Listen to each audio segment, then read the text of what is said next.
Bonjour mes chers téléspectateurs, nous sommes le 27 mars. Aujourd'hui, dans le premier morceau, je vais continuer le thème que j'ai commencé hier matin, qui est un récapitulatif des 30 premiers jours de la guerre en Ukraine. Dans la première partie, nous avons examiné les aspects militaires de cette lutte.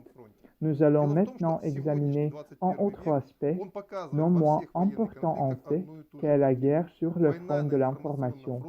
Le fait qu'aujourd'hui, au XXIe siècle, il montre la même image dans tous les conflits militaires, la guerre sur le front de l'information est une partie inséparable de toute lutte.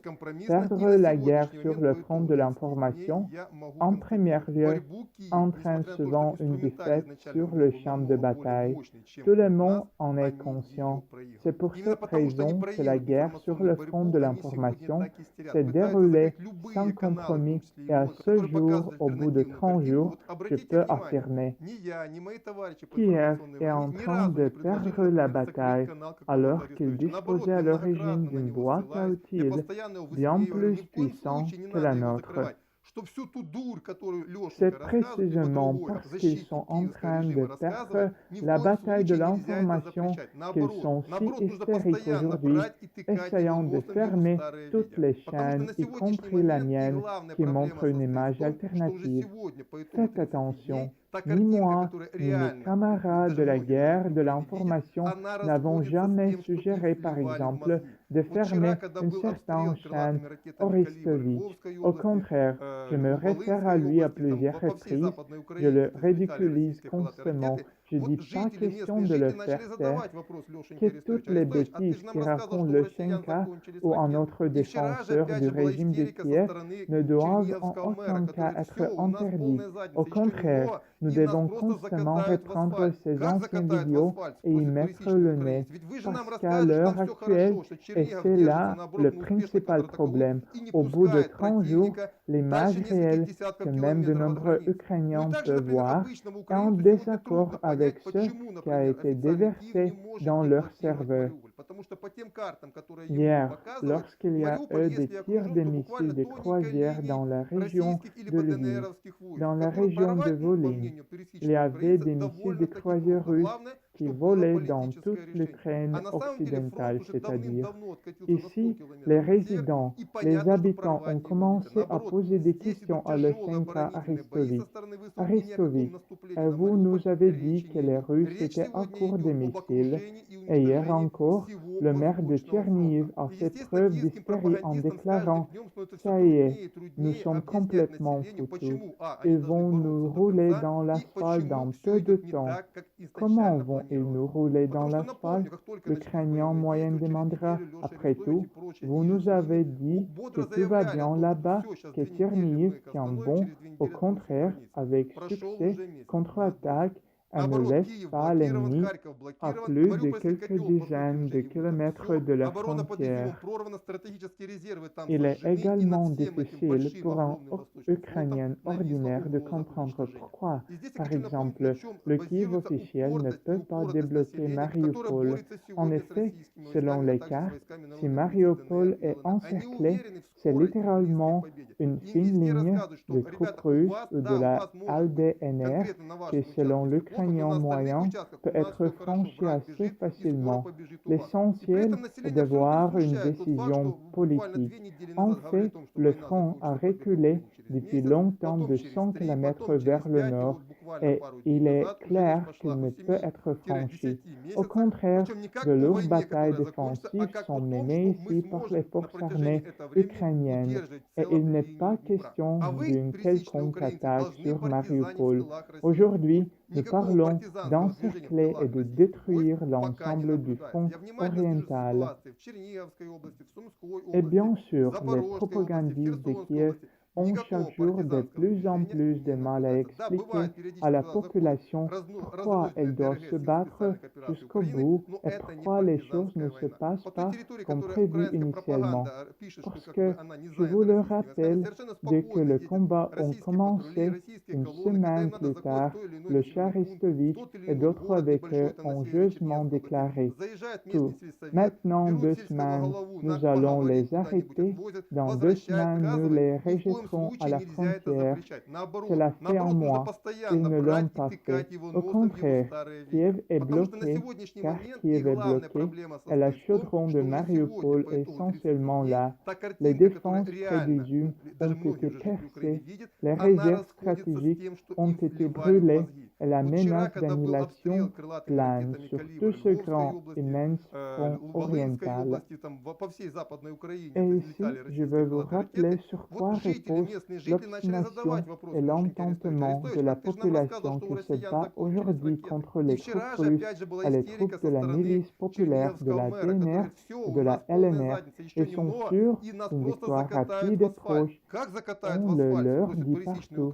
Les gars, vous avez peut-être en particulier dans votre région tout va mal, mais dans le reste des secteurs, tout va bien pour nous. L'ennemi court et bientôt l'ennemi vous fuira.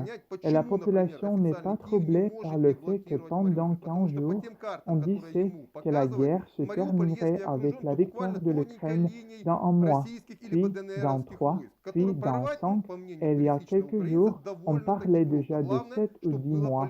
Il ne s'agit pas de la fin de la guerre, mais du fait que nous serons en mesure de tenir la ligne de Dniepr pendant cette période.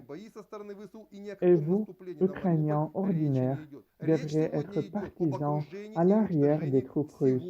Aucun mouvement de partisans à l'arrière des troupes russes n'a été observé jusqu'à présent. Je surveille de près la situation dans la région de Tcherniv, dans la région de Sumy, dans la région de Zaporizhia, dans la région de Kherson. Aucun mouvement partisan n'est observé. Oui, des DRG isolés, des forces d'opération spéciales ukrainiennes y pénètrent occasionnellement. Mais il ne s'agit pas de guérilla sur les territoires qui, selon la propagande ukrainienne, n'est pas occupé par les troupes russes. Les patrouilles et les convois russes circulent très calmement quand ils ont besoin et vont dans telle ou telle localité, dans telle ou telle ville, une petite ville du nord de la région de Tcherniv, et s'arrêtent en conseil de village local. Ils les mènent le chef du village pour une discussion. Ils les mènent quelque part. Ils le ramènent. Le chef de village ou de ville revient et dit: les gars, eh bien, il y a une proposition des Russes. Ils vont à l'amiable. Nous ne les touchons pas, ils ne nous touchent pas. Avant-hier, le maire de Slavutich a raconté la même chose. Et tout cela, progressivement, attend les citoyens ordinaires de l'Ukraine qui se rendent compte que la propagande officielle leur ment. Et j'ai remarqué qu'au cours de dernières semaines, l'hystérie, l'énorme et puissante vague hystérique qui sortait des médias sociaux ukrainiens, qui débordait des frontières et touchait les gens au Bélarus et dans la Fédération de Russie, a commencé à se calmer. Il a franchement commencé à s'atténuer, et M. Arestovitch en a parlé récemment, entre autres choses. J'ai réalisé des documents sur ce sujet et j'ai donné le lien dans la ligne du texte de la vidéo. Il est très illustratif, et pour ceux qui ne l'ont pas vu, je recommande vivement de le regarder. Et aujourd'hui, bien conscient que la guerre est en train de perdre tant sur le plan militaire que sur le plan de l'information, le régime de Kiev verse historiquement dans ce que tout régime nazi verse toujours dans de tels cas, la brutalité envers les prisonniers, la brutalité envers sa propre population. Et déjà, Parmi d'autres, M. Zelensky commence à cracher dans la main que le nourrit. Il le dit ouvertement aux pays occidentaux. Vous nous avez vendus, vous ne nous donnez rien. C'est la raison pour laquelle l'Ukraine meurt. Non, Zelensky, l'Ukraine meurt pour une autre raison, et cette raison, vous ne la lui direz jamais. Mais lorsque la population ukrainienne, lorsque nous libérerons le pays, connaîtra définitivement la raison et la manière dont vous avez dirigé le pays au cours des dernières années, connaître toute la vérité, voici la haine que vous avez nourrie à l'ensemble de la population ukrainienne. Elle se retournera contre vous. Et je tiens à rappeler aux autorités de Kiev un des aphorismes très connus. Le pire ennemi est un ami trompé. Et pour résumer le sujet d'aujourd'hui, je voudrais dire que oui, il y a encore un petit nombre d'Ukrainiens qui sont déçus par la propagande officielle et qui commencent à écouter des sources alternatives. Mais chaque mois, il y en aura de plus en plus et de plus en plus.